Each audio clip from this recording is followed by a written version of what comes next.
السلام علیکم دوستو، آج کی ایک سبق آموز کہانی ایک لڑکی کی کہانی ہے جس سے ہر کوئی محبت کرتا تھا، لیکن سوال یہ تھا کہ اس سے شادی کون کرے گا۔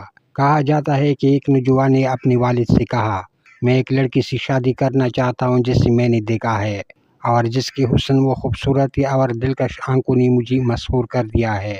والد خوشی سے مسکراتے ہوئے جواب دیتے ہیں، کہاں ہے وہ لڑکی تاکہ میں تمہارے لیے اس کا رشتہ مانگوں۔ جب وہ دونوں لڑکی کو دیکھنے جاتے ہیں تو والد بھی اس کے حسن سے متاثر ہو جاتا ہے اور اپنے بیٹے سے کہتا ہے، سن بیٹا، یہ لڑکی تمہاری لائق نہیں ہے، تم اس کے قابل نہیں ہو، یہ تو ایک ایسے آدمی کے لیے ہے جو زندگی کا تجربہ رکھتا ہو اور جس پر بھروسہ کیا جا سکے جیسے میں۔ لڑکا اپنے والد کی بات سن کر حیران ہو جاتا ہے اور کہتا ہے، نہیں، میں اس سے شادی کروں گا، نہ کہ آپ۔ پھر وہ دونوں جھگڑتے ہوئے پولیس اسٹیشن چلے جاتے ہیں تاکہ مسئلہ حل کیا جا سکے۔ جب انہوں نے پولیس افسر کو اپنی کہانی سنائی تو افسر نے کہا، لڑکی کو بلاؤ، ہم اس سے پوچھتے کہ وہ کس کو چاہتی ہے، بیٹے کو یا والد کو۔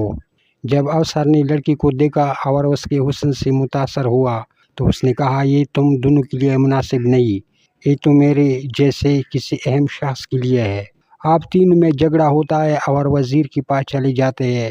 وزیر لڑکی کو دیکھتے ہی کہتا ہے، یہ لڑکی تو صرف وزیروں کے لیے لائق ہے جیسے میں ہوں۔ اسی طرح ان میں جھگڑا ہوتا رہا اور معاملہ امیر شہر تک پہنچ گیا۔ جب امیر نے لڑکی کو دیکھا تو اس نے کہا، یہ مسئلہ میں حل کرتا ہوں، لڑکی کو لاؤ۔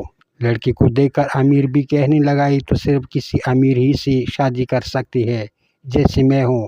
پھر سب نے بحث کی تو لڑکی نے کہا، میرے پاس ایک حل ہے، میں دوڑوں گی اور تم سب میرے پیچھے دوڑو گے، جو بھی پہلے مجھے پکڑے گا میں اسی کی بن جاؤں گی اور اس سے شادی کروں گی۔ لڑکی دوڑی اور پانچوں یعنی نوجوان، والد، پولیس افسر، وزیر اور امیر سب اس کے پیچھے دوڑے۔ اچانک دوڑتے دوڑتے پانچویں ایک گہری کھائی میں جا گرے۔ لڑکی اوپر سے انہیں دیکھ کر کہتی ہے، کیا تمہیں معلوم ہوا میں کون ہوں؟ میں دنیا ہوں، میں وہ ہوں جس کے پیچھے ہر انسان دوڑتا ہے اور اپنی آخرت اور دین کو بھول جاتا ہے۔ وہ سب میری تلاش میں لگے رہتے ہیں یہاں تک کہ قبر میں جا گرتے ہیں اور پھر بھی مجھے حاصل نہیں کر پاتے۔ کہانی ہمیں یہ سبق دیتے ہیں کہ دنیا کی چمک دمک کے پیچھے بھاگنے سے بہتر ہے کہ ہم اپنی دین اور آخرت پر توجہ دیں، کیونکہ دنیا پانی ہے اور ہمیں کبھی بھی مکمل طور پر حاصل نہیں ہو سکتی۔